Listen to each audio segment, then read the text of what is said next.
Operation Varsity Blues, that's the national college admissions cheating scandal where parents bribed or committed fraud to ensure their children were accepted to exclusive colleges and universities. With high-powered business executives and high-profile actresses involved, the news story has garnered a lot of attention. But it's also brought to light how competitive the college admissions process can be. Joining us now to talk about that is Herbie Walker with Walker College Consultants. And see, I'm so out of the loop on this. I didn't even know there were college consultants. Yeah, college consultants, our industry has been around for at least 30 years. I'm a member of the IECA, which is the Independent Educational Consultants Association, and we are a certified group of independent counselors that are focused on college admissions. And there are only 2 of you with that certification in Nevada? Yes, according to the IEC database, there's 2 professional level members in Nevada. Okay, well, we're glad that you're here. So I'm just going to say that I'm thinking that this has really, the college admission process has really changed since I went to college a long time ago. Really changed. In the last decade, have you seen changes? Yeah, there has been a tremendous amount of change. The biggest and most obvious is that colleges have become more selective. So the schools that are in the very top, your Browns, your Princetons, your Dartmouths, they have gotten to a single-digit acceptance rate. And that means that they receive thousands of applications, Sure. but they only accept a handful. And this makes, as you can imagine, not just the students, but families nervous.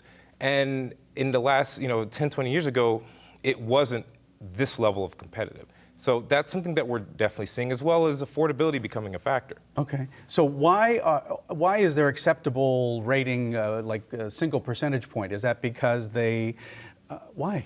Well, so they don't have room, or they're taking more of the legacy students, whose parents attended that college? Well, legacies always count for a portion of the admissions pool. I would be lying to say if they didn't receive a slight bump on their evaluation, but what's really happening is that students are really seeing the value in college and they're applying to more colleges. Okay. So what you see is USC has hit record admission rates this year. More students want to go there. And they only have so many seats to go around.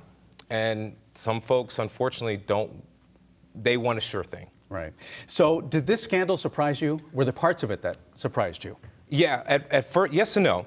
So what really surprised me with the college admissions scandal was the bribery level. When we found out that there was a college admission consultants that were just taking straight cash to finesse their way into the application process, that is something I haven't seen.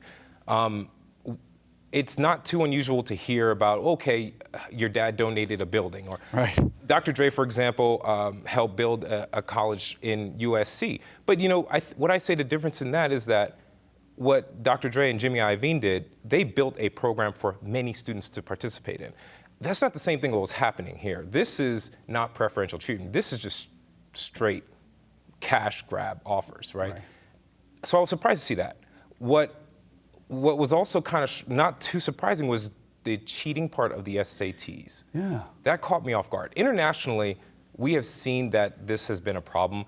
The College Board, for example, takes extraneous measures to make sure that there isn't cheating going on at the international level. Yeah. So to see that happen domestically was You wonder how that could happen, and I'm hoping people are looking at that. Oh, they certainly are. Yeah. They certainly looking at that. Okay, so let's talk a little bit about the advice that you give to parents and students. Mm-hmm. So, aside from this scandal, so they just do want to get into maybe they have a preferred college or the best college that they can. What do they need to be thinking about, and when do they need to be thinking about it? Well, like they say, it's never too early to think about college, but the time window that it really matters is going to be 9th to 11th grade. And I'll tell you why. 9th through 11th grade is where you build your foundation of your GPA. So what I tell my students when I'm working with them is that you have to be very committed, learn to become a phenomenal student at the 9th through 11th grade level, because what happens senior year is when you're working with a counselor like myself or your traditional school counselor, right. They have to work with what you present them. So if you bring a transcript with a weak GPA that's around 2.5, there's not too much they can do. But if you've been on top of it, you're coming in with a strong GPA, there's a lot more options available to you. I think you said concentrate. As many A's and B's yes. in 9th, 10th, 11th grade to help build what you're doing your senior year. Exactly. Yeah. Often I tell my students is that listen, Algebra 1, I get it. It's going to be a little tough class in 9th grade, but it's nothing in comparison to calculus. If you end up having to get a C in a math class, let it be calculus and not algebra. Try to knock out those early years, get the best grades as possible. Quickly, I know you work with the nonprofit Leaders Yeah. in Training. We love them. They've been on this program.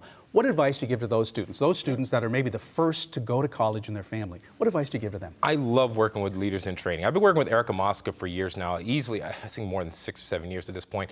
And when I give advice to those students, I come in, I'm teaching them not just about the tricks of the trade, right? I'm talking to them about how to become effective writers, because their personal statement is going to tell their dynamic story. Right. So I spend a lot of time with them trying to craft the individual so it shows well on paper. So when those admissions reps at those universities are looking at the Leaders in Training students, they know that you got a hardworking student who is very committed to academics and education. And that's where I start off with all of them.